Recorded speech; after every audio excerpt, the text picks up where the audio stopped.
Welcome to Trench Diaries. This is Storm of Steel. Chapter 5. Trench Warfare Day by Day. Thus it was that our days passed in a fatiguing monotony, broken only by the short spells of rest at Douchy. Yet there were many pleasant hours even in the line. I often sat at the table of my little dugout, whose rough-planked walls, hung with weapons, had the look of the Wild West, and enjoyed a pleasant feeling of being comfortably tucked away as I drank a cup of tea, read, and smoked while my batman was busy at the tiny stove and the smell of toast rose in the air. No one who has fought in the trenches has missed this mood. Outside, along the fire base, went the stamp of heavy regular steps. A challenge rang out in monotone when someone passed along the trench. The dulled ear scarcely detects the nerve-seizing rifle fire, or the short whack of a bullet striking, or the very lights that sizzle near the opening of the air shaft. It was then I took out my notebook from my map case and wrote down in brief the events of the day. So, as time went on, a conscientious chronicle of C-Sector took shape as part of my diary, a chronicle of one tiny snippet of the long front where we were at home and where at last we knew every overgrown bit of trench, every shelter whose roof had fallen in. Around us, in heaped-up mounds of earth, lay the bodies of fallen comrades. On every foot's breadth a drama had been enacted. Behind every traverse, fate lay in ambush, day and night, to snatch a victim. And yet, all of us felt a strong attachment to our sector and had almost grown to be part of it. We knew it when it ran as a black band across a landscape covered with snow, when at midday the flowery wilderness around pervaded it with drowsy scent, or when the eerie paleness of the full ghostly moon caught in its web those dark corners where the squeaking companies of rats carried on their secret existence. On the long summer evenings we sat on its fire steps while the balmy air carried the busy hammerings or the songs of home across to the enemy. We fell over timber and broken wire when death drummed with its steel club on the trenches and a heavy vapor crept out from their shattered walls. Often the general wanted to give us a quieter part of the regimental front. Each time the company begged as one man to stay in Sector C. I am setting down here a short selection from which the notes that I wrote down on these nights at Monchy. October the 7th, 1915.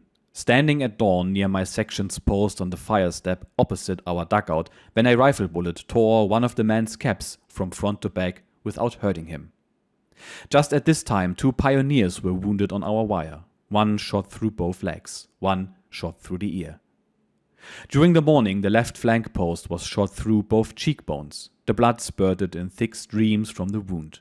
To finish the bad luck, Lieutenant Ewald came to our sector today to photograph Sepp N, which is only 50 meters from the trench.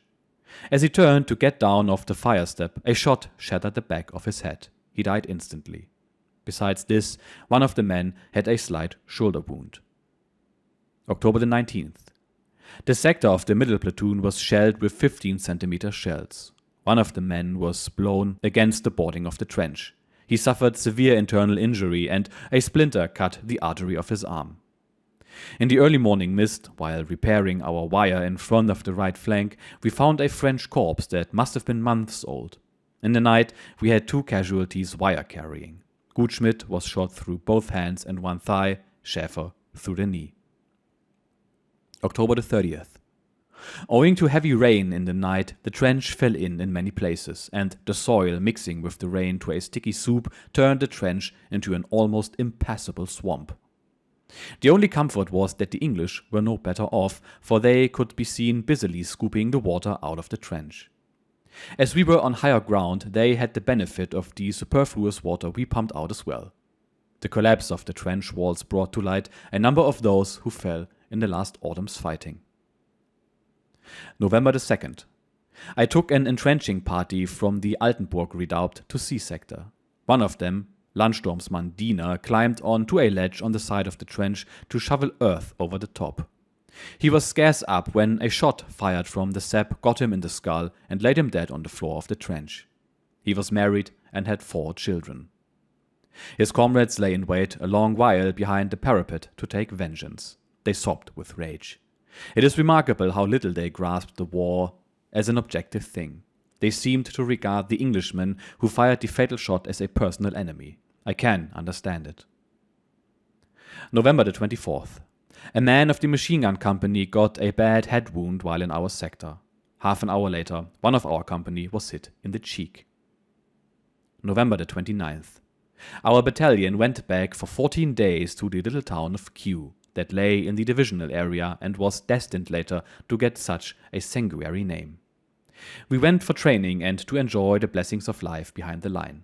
While there, I got my commission as a lieutenant and was posted to the 2nd Company, where I was to see many cheery times and stiff ones too.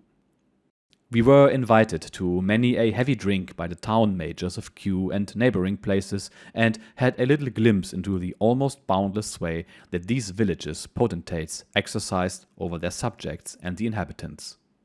The king of Q, as he called himself, a captain, was greeted on his appearance at table every evening with uplifted right hands and a thundering shout, "Long live the king!" He played the capricious monarch till dawn and punished every breach of his etiquette and its very intricate formulations with drinks all around. We frontline fellows in our innocence came out of it very badly. Next day he was to be seen after lunch in thin disguise, proceeding through his domain in a dog cart to pay his visits on neighboring kings and do copious honor to Bacchus. Thus he made worthy preparations for the evening bout. He called it making a raid. Once he got into a dispute with the king of J and sent a mounted artillery policeman to declare war. After several engagements, in the course of which 2 detachments of officers' grooms pelted each other with lumps of earth from small trenches furnished with wire entanglements, the king of J unwisely regaled himself with Bavarian beer in the Q canteen and was surprised and taken prisoner while visiting a secluded spot. He had to ransom himself with a large barrel of beer. Thus ended the battle of these mighty ones. The inhabitants were under strict discipline. Trespasses and transgressions were speedily visited by the town majors with fines or imprisonment. Much as I am the disciple of the logical gospel of force, I was disgusted by the painful exaggerations of it I witnessed in those days, such as the compulsion upon all inhabitants, women included, to salute officers. Such regulations are pointless, degrading, and injurious. Such was our method, however, all through the war. Punctilious over trifles, undecided in the face of the severest injuries from within. On December the 11th, I went over the top to the front line to report to Lieutenant Wetje, commanding the 2nd Company, which was in C sector. It gave me a shock as I jumped down into the trench to see how it had altered during our fortnight's absence. It had fallen in until it was nothing but a large trough filled with mud a yard deep, in which its occupants splashed sadly about in an amphibious existence. As I sank into my hips, my thoughts recurred with sorrow to the king of Q and his round table. We poor frontline swine. Nearly all the dugouts had fallen in, and the deep dugouts were flooded. For the next weeks we had to work without respite, merely to get firm ground beneath our feet. For the time being, I lived with Lieutenants Wetje and Boje in a dugout whose roof, in spite of the ground sheet suspended beneath it, dripped like a watering can. Every half hour, the bad man had to bail out the water with buckets. One morning, when thoroughly wet through, I went up out of the dugout into the trench. I could scarcely believe my eyes. The field of battle that hitherto had been marked by the desolation of death itself had taken on the appearance of a fair. The occupants of the trenches on both sides had been driven to take to the top, and now there was a lively traffic and exchange going on in schnapps, cigarettes, uniform buttons, etc. in front of the wire. The crowds of khaki-colored figures that streamed from the hitherto so deserted English trenches had a most bewildering effect. Suddenly there was a shot that dropped one of our fellows dead in the mud, whereupon both sides disappeared like moles into their trenches. I went to the part of the trench opposite the English sap and shouted across that I wished to speak to an officer. Some of the English did in fact go back, and presently returned from their main trench with a young man who was distinguished from them, as I could see through my glasses, by a smarter cap. At first we conversed in English and then rather more fluently in French, while the men stood round listening. I put it to him that one of our men had been killed by a treacherous shot. He replied that this was the doing of the company on his flank and not of his men. Il y a des cochons aussi chez vous, he remarked when some shots from the sector next to ours passed close to his head, and thereupon I made ready to take cover forthwith. We said a good deal to each other in the course of the interview in a fashion that can only be described as sportsmanlike, and would gladly at the end have made some exchange of presents in memory of the occasion. It has always been my ideal in war to eliminate all feelings of hatred and to treat my enemy as an enemy only in battle and to honor him as a man according to his courage. It is exactly in this that I have found many kindred souls among British officers. It depends, of course, on not letting oneself be blinded by an excessive national feeling, as the case generally is between the French and the Germans.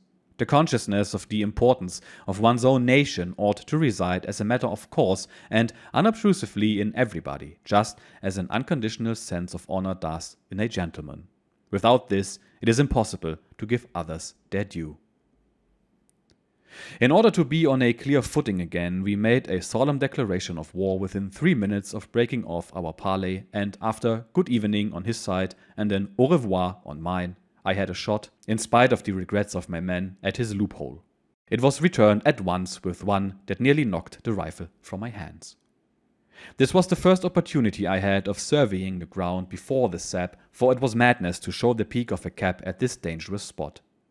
One thing I noticed was that there was the skeleton of a Frenchman just in front of our wire, whose white bones shone out from the rags of his blue uniform.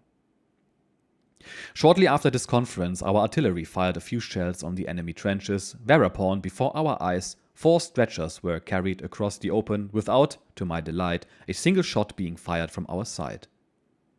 From the English cap badges, we were left in no doubt after that day that we had the Hindustani Leicestershires opposite us.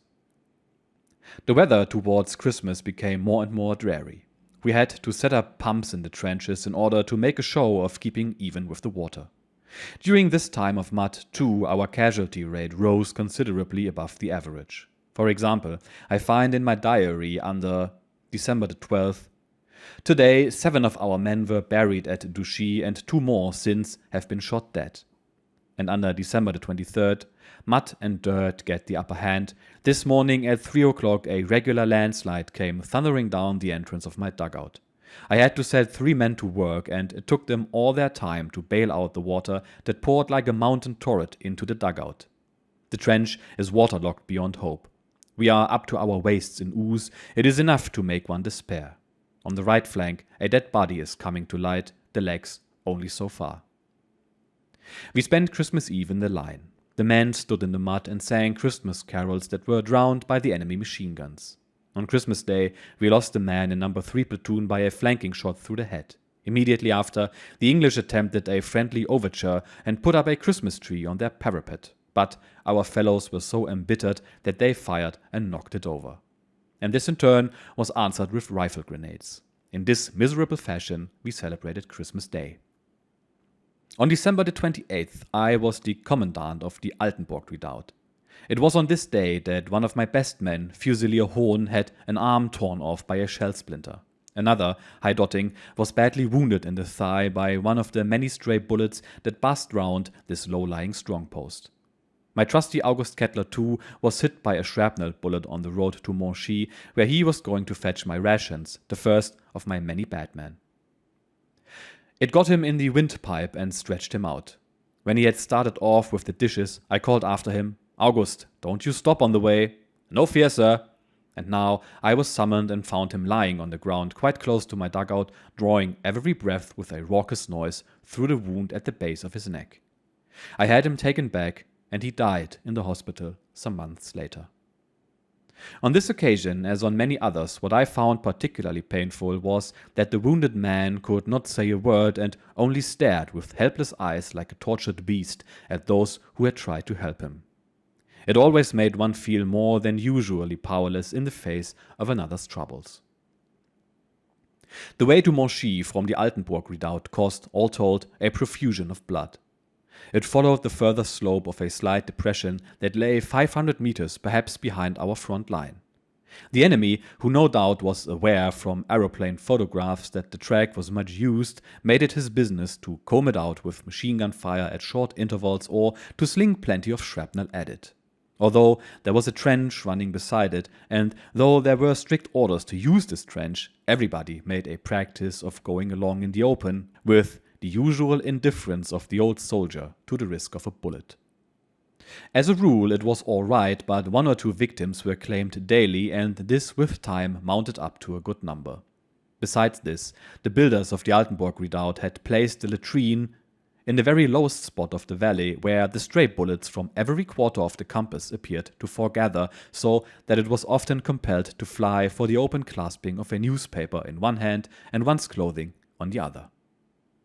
Nevertheless, this indispensable institution was left undisturbed in its perilous position, a speaking example of the general indifference to danger. January, too, was a month of unremitting labor. Each platoon, with shovels, buckets, and pumps, first removed the mud from the immediate neighborhood of their dugout, and then, when they had solid ground under their feet, proceeded to establish communications with the sections on either side. In Ardifer wood, where our artillery was situated, forestry detachments were employed in stripping young trees of their branches and splitting them in long sections. The walls of the trench were slopped off and entirely revetted with this material. Numerous culverts and sump pits and gullies were constructed, till by degrees the conditions of life were bearable again. On January the 28th, 1916, a man in my platoon got a body wound from a splinter of a bullet that was shattered to bits against his loophole plate. On the 30th, another got a bullet in the thigh. On February the 1st, the day of our relief, the communication trenches were being heavily shelled. A shrapnel shell fell just at the feet of Fusilier Junge, my one-time cleaner of the 6th Company. It did not explode, but flared up, and he had to be carried away with severe burns. About the same time, an NCO of the 6th Company, whom I knew well and whose brother had been killed a few days before, was fatally injured by a toffee apple which he had picked up. He had unscrewed the fuse and, observing that the powder was smoldering, he put the end of a cigarette into the opening. Of course, the toffee apple exploded and wounded him in over 50 places. It was like this we were continually suffering losses through the carelessness that comes from constantly having to do with explosives. Lieutenant Polk was an uncomfortable neighbor for this reason. He inhabited a lonely dugout in a tangle of trenches behind the left flank, and there he had shepherded together a number of enormous duds. He occupied himself with unscrewing their fuses and then examining them. I always gave this uncomfortable dwelling a wide berth whenever I had to pass by. On the night of February the 3rd, we had arrived in Douchy once more after a fatiguing spell in the line. Next morning, I was sitting in my billet on the Emmigsplatz in the mood appropriate to the first day of rest, comfortably drinking coffee, when suddenly a monster of a shell, the herald of a heavy bombardment, exploded at my very door and blew the window into the room.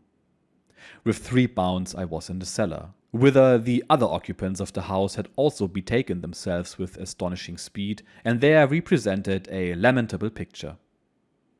As the cellar was half above ground and separate from the garden only by a thin wall, we all crowded into the short, cramped neck of a shaft.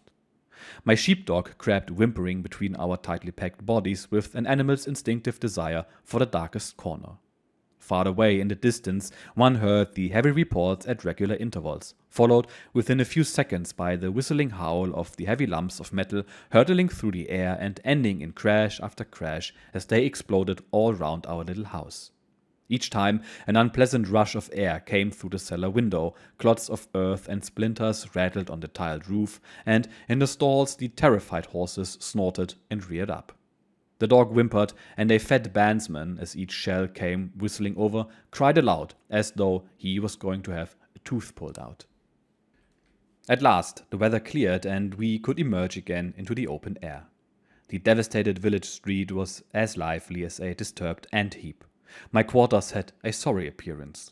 Close to the cellar wall the earth was torn up in several places, fruit trees were snapped off, and in the middle of a doorway lay a long and sinister dud.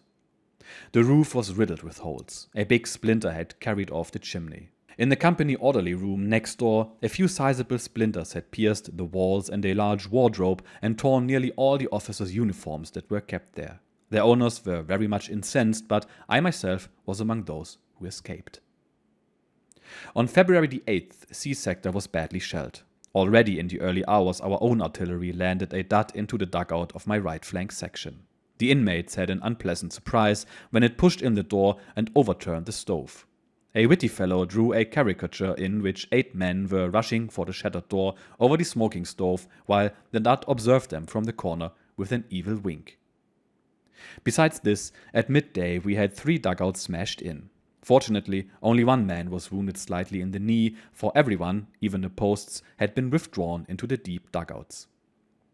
On the next day, Fusilier Hartmann of my platoon got a mortal wound in the side. It was from a shell from the flanking battery. On February the 25th, we had very severe losses through the death of a very fine fellow and a great favorite.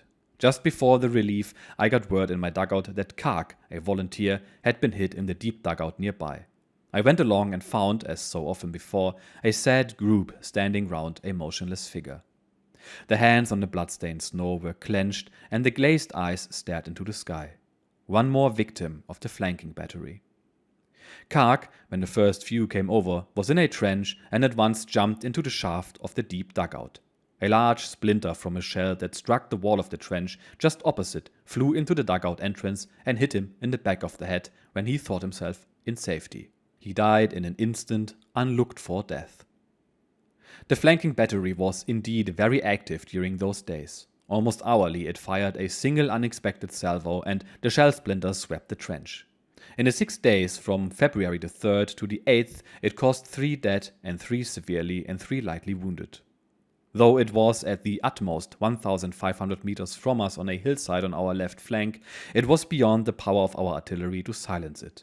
The only means we had of diminishing its effectiveness lay in increasing the number of our traverses and heightened them so that the range of a shell burst was confined to short lengths of a trench. With the beginning of March, we had the worst of the mud behind us. The weather was dry and the trench freshly revetted, and now and then we had an hour or 2 of leisure and comfort. I sat every evening in my dugout at my little writing table and read or talked when I had a visitor. We were 4 officers with the company commander, and we passed our days together on the best of terms. We met for coffee in the dugout of one or the other of us every day, or sat together in the evening over a bottle or 2, and smoked, played cards, and comported ourselves like soldiers of fortune.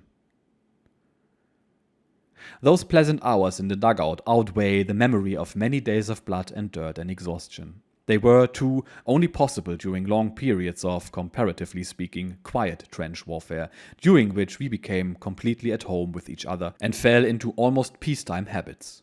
Our chief pride lay in our building activities, to which the gentry further back contributed very little. We sank a shaft or 30 steps near the other deep dugout into the soft, chalky ground and connected the 2 by a gallery at right angles to the shaft. By this means we could go in comfort 6 meters underground from the one flank of our platoons to the other.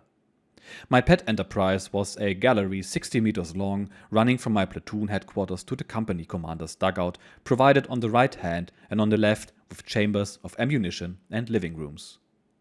These places were of the utmost value during the subsequent fighting.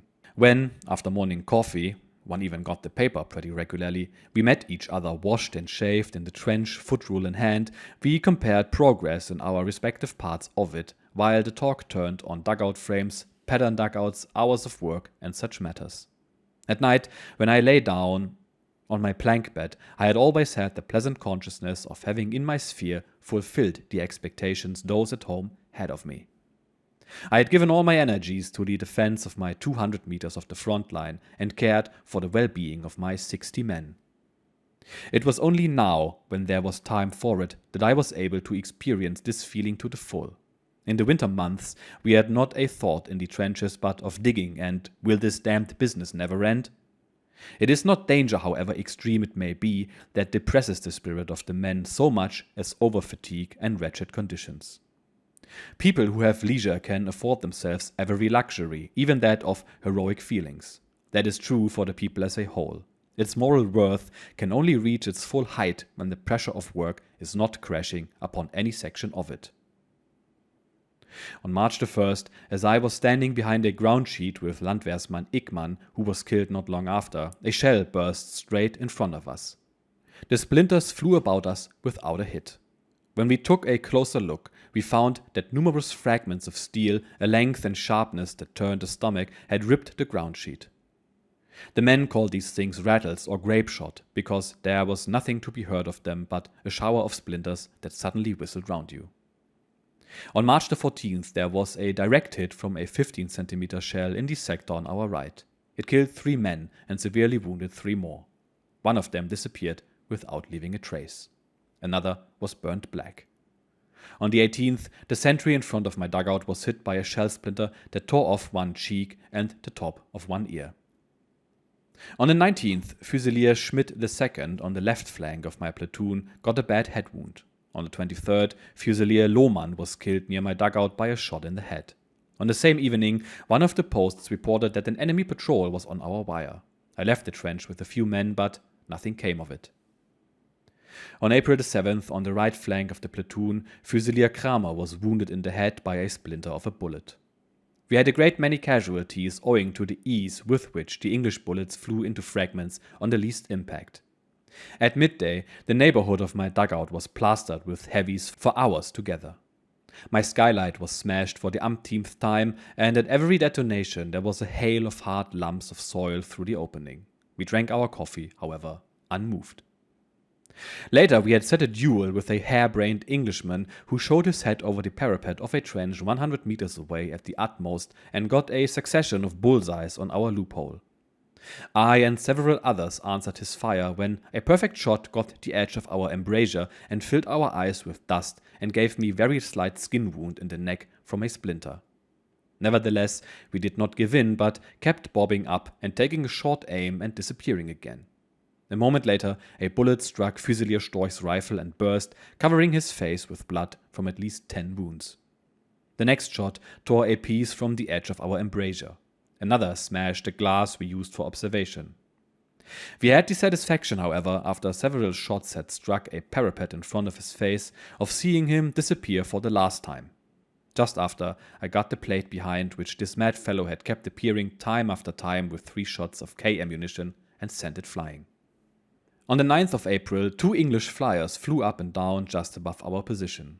The entire trench strength rushed into the trench and opened a furious fire. I had just said to Lieutenant Sievers, who was standing beside me, "If only the flanking battery doesn't look lively," when the fragments of steel flew about our ears and we jumped for the nearest dugout stairs. I advised him to come further in when, smack, a splinter as broad as your head fell, still smoking, at his feet. Just afterwards we had a few shrapnel shells as well that burst over our heads. A man was hit by a pin's head splinter on the shoulder, and small as it was, the wound was painful. I replied with a few rifle grenades, for it was an unwritten law of the infantry to confine themselves to the rifle. When it came to explosives, the retaliation was always at the least in the ratio of 2 to 1. Unfortunately, the enemy was so plentifully supplied with munitions that at first it took our breath away. After these excitements, we drank a few bottles of red wine in Sievers' dugout, and I became unaware so elated that, in spite of the brilliant moonlight, I walked home over the top. Losing my direction, I soon found myself in an enormous mine crater, and heard the English at work in their trenches close by. After I had made myself a nuisance by throwing them 2 bombs, I betook myself with all speed back to our trench, and on the way fell foul on one of our foot ankles consisting of 4 iron spikes. During this time, a fairly lively activity prevailed in front of the wire, and sometimes it was not without a certain savage humor. One of our fellows on patrol was shot at because he stammered and could not get the password out quickly enough. Another time, one of the men, returning at midnight after a festive evening in the kitchen at Monchy, climbed out over the entanglements and opened fire on his own trench. When his ammunition was exhausted, he was hauled in and soundly trashed. After action report time. So, many things to unpack here. First of all, we hear about a negotiation session between Ernst and a British officer, despite both of them being shot at. Gentlemanly indeed, and you can read between the lines the amount of respect our author has for this young officer. We also hear a lot about rain and mud and how it made life in the trench absolutely miserable. You all know of trench foot, but that is just one symptom of prolonged life in there. Imagine having to shovel mud out of your house every single day for 2 weeks straight, hours at a time, all the while getting shot at by artillery. I guess at least the rats and other vermin did not want to endure this either and fucked off. And finally, many dumb ways to get hurt or die at the front, chief of which may be putting a cigarette butt into the fragmentation body of a hand grenade with powder in it, or getting drunk and getting lost, or getting drunk and opening fire on your own line. But there were also many bouts of luck, an artillery shell landing right at your feet and not exploding. That will happen many times more during the book. I can assure you, I'm certain there was a bit of poop in the underpants of everyone involved every time. We'll see what our author thinks about that in the next episode. Cheers.